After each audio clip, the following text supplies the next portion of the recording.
Good morning. Hey Claire, how are you going?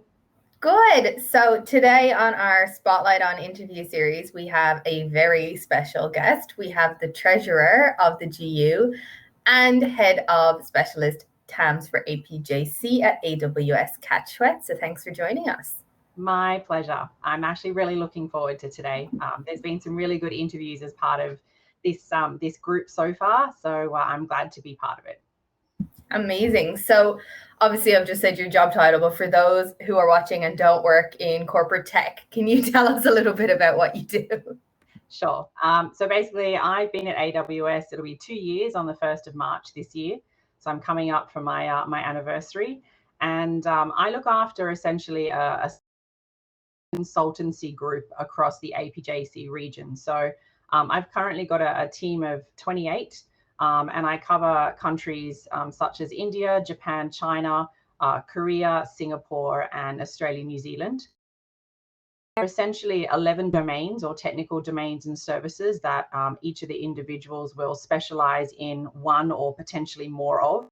And we provide AWS's enterprise support customers with that strategic thinking, roadmap guidance, problem solving and enablement work, creating opportunities for them to attend workshops, demos and labs, and partner with our specialist SA team from a pre-sales perspective on how they can get the most out of their operating environments for all the products and services that they use and subscribe to.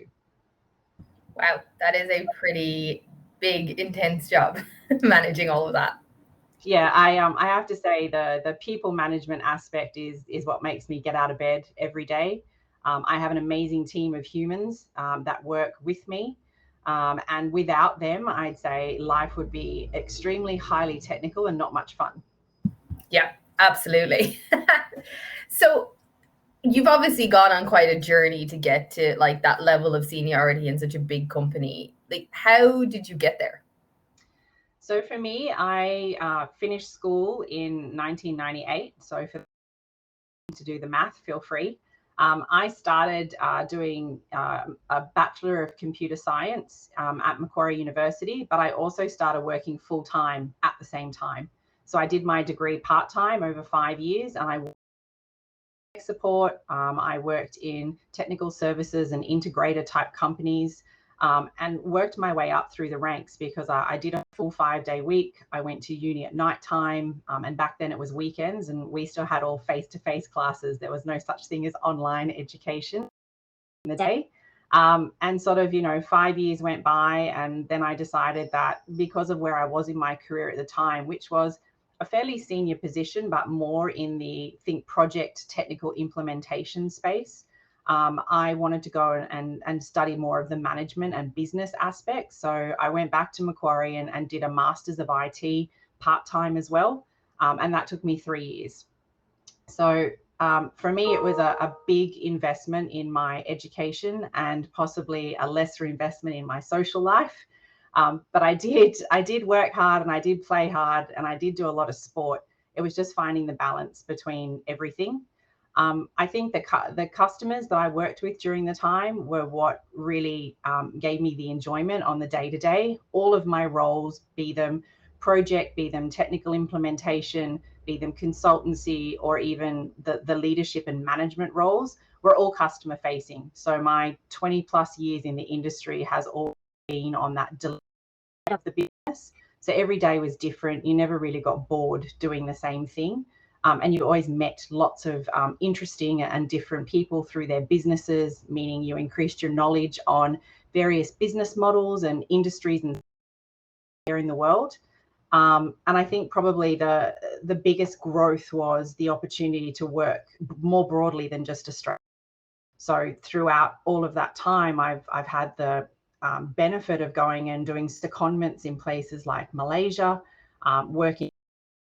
spending a year in the US, and then working in that cross-border, cross-regional remit really gives you an eye-opener on how everybody else in the world does things.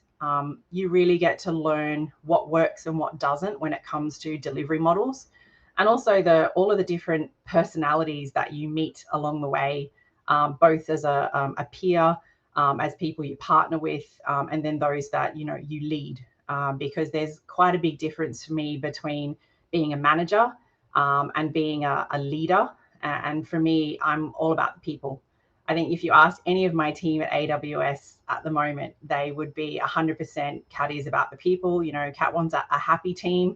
And for me, a happy team's a productive team. So that's kind of the way I approach the day-to-day.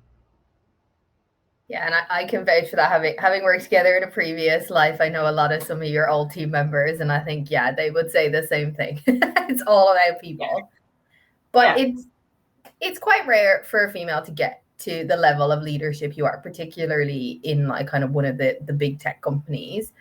And, across the board, we see that 90% of Fortune 100 companies have male CEOs.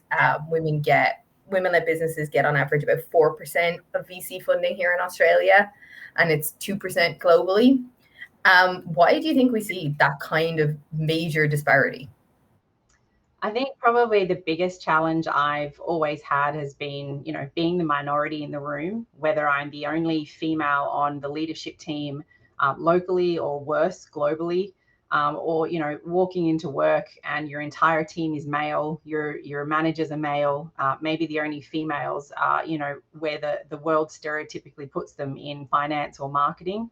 And I think women get put in a box in regards to you either assume to be married with kids or in a relationship, or if you're seen to be not married with no kids, then all of a sudden your whole life apparently revolves around work, which is not the case.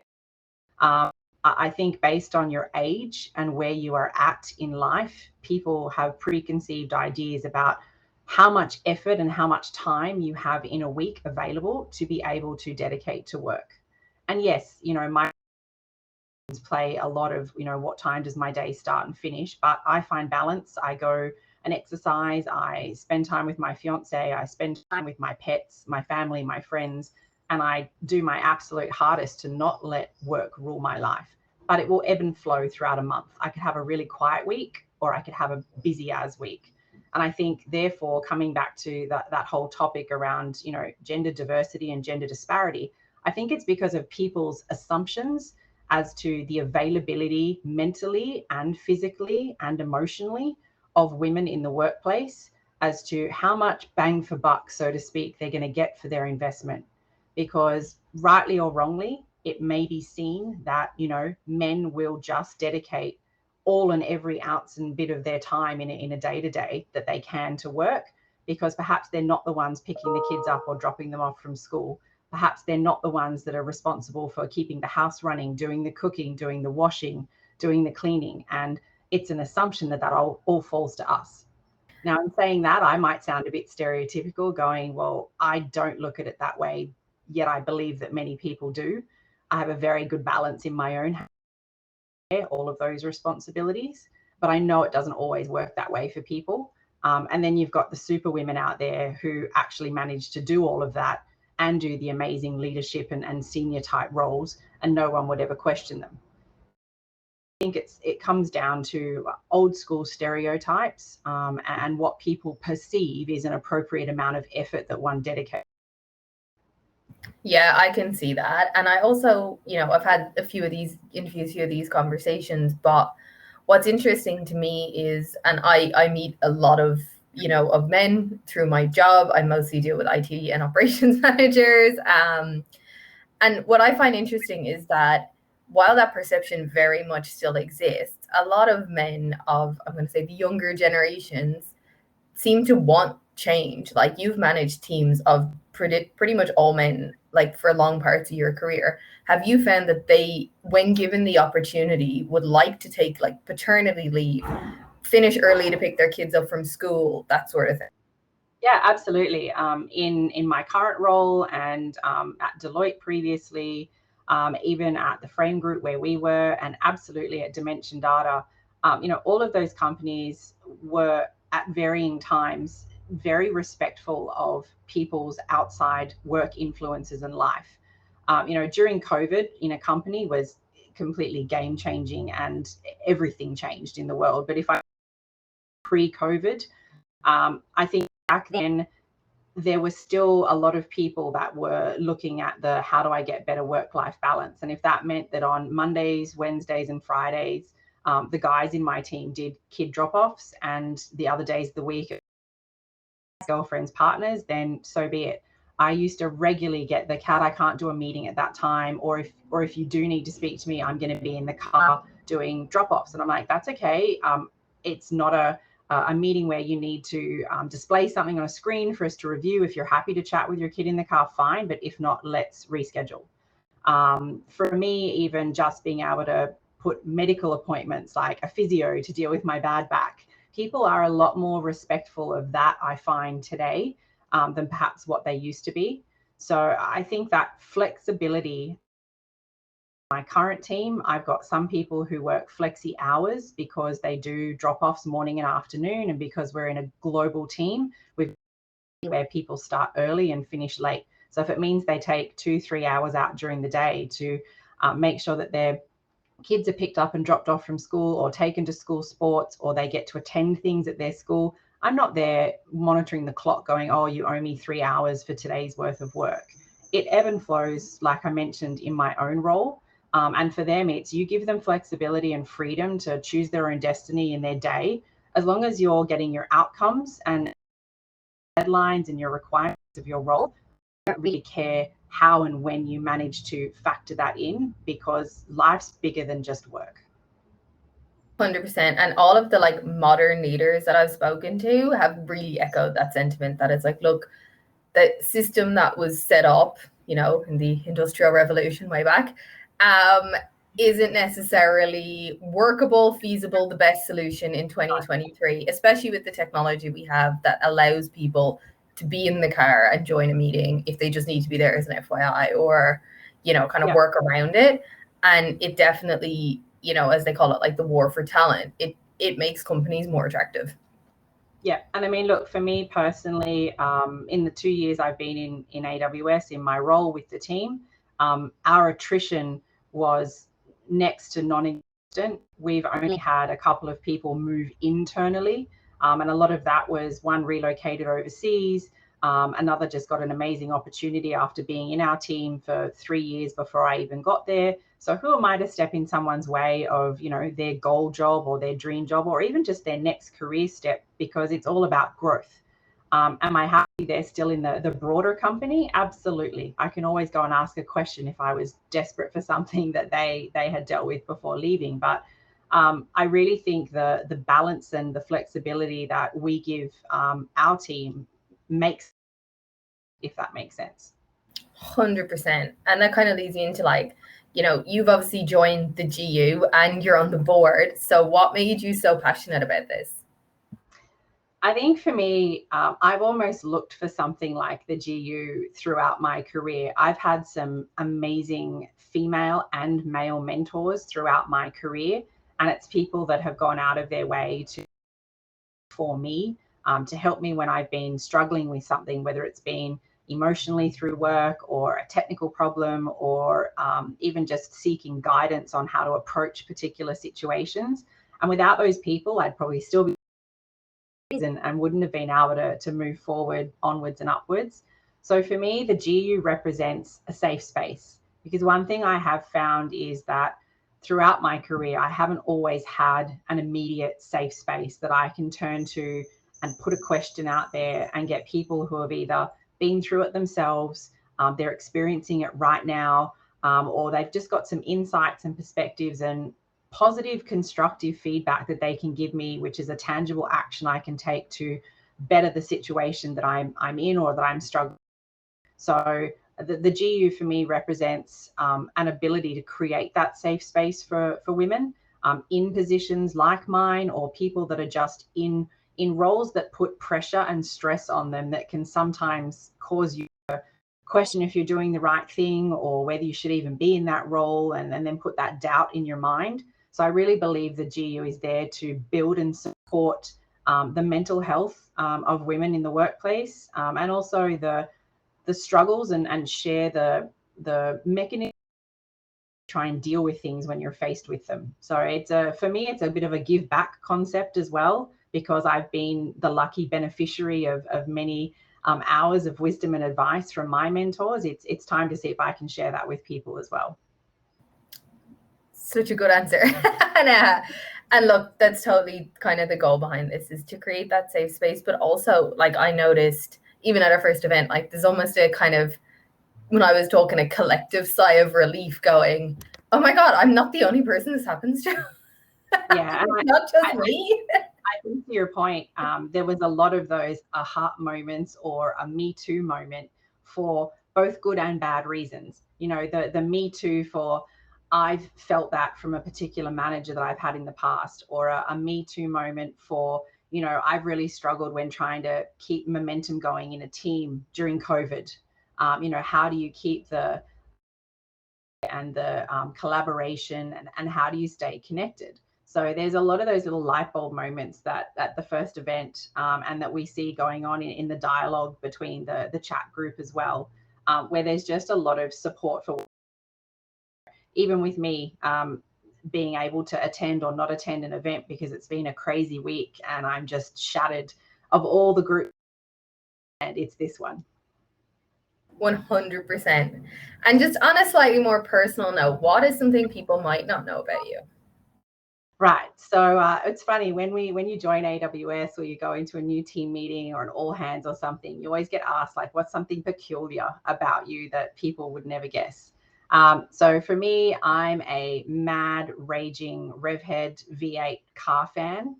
I used to own my own Chevy import HSV from America, you know, 6-speed manual, 475 kilowatts at the rear wheels. I loved that thing. I've raced V8s. I've done amateur drifting.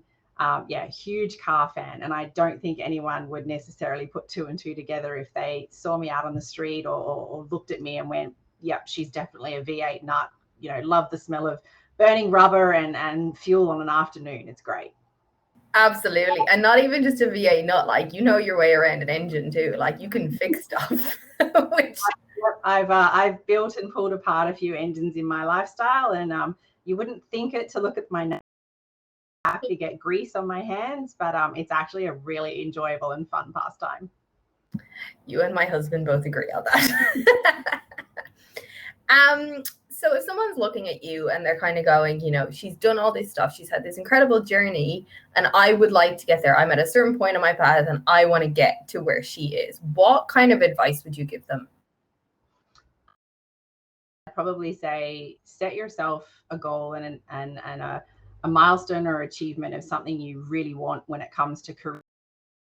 Never let anything get in the way of that. So for me, I always wanted to be in IT. I think if you had asked me when I was a kid, I wanted to follow in family footsteps of being a police officer. And then I hit about 16 and found computers. And for me, it's been that way ever since. And it's the logical, it's the maths, it's the problem solving, which then led into the management and the people side of things. But I'd say never give up. You shouldn't be letting someone say you can't or you won't be able to do something or get to a certain level. You will come up against people who will question or make you question your significance and how you fit in a particular situation, or whether you're worthy of a particular type of role. But 9 times out of 10, you have the experience and you have the intelligence. It's more that perhaps you're a little bit more reserved, so you as the next person. So don't be afraid to let yourself and your skills show up and shine when you're put under the spotlight or you're in an interview situation. Because the louder, I think, women's voices in the industry over time, and they've gotten loud over the past few years, and we're starting to see a lot more of that now.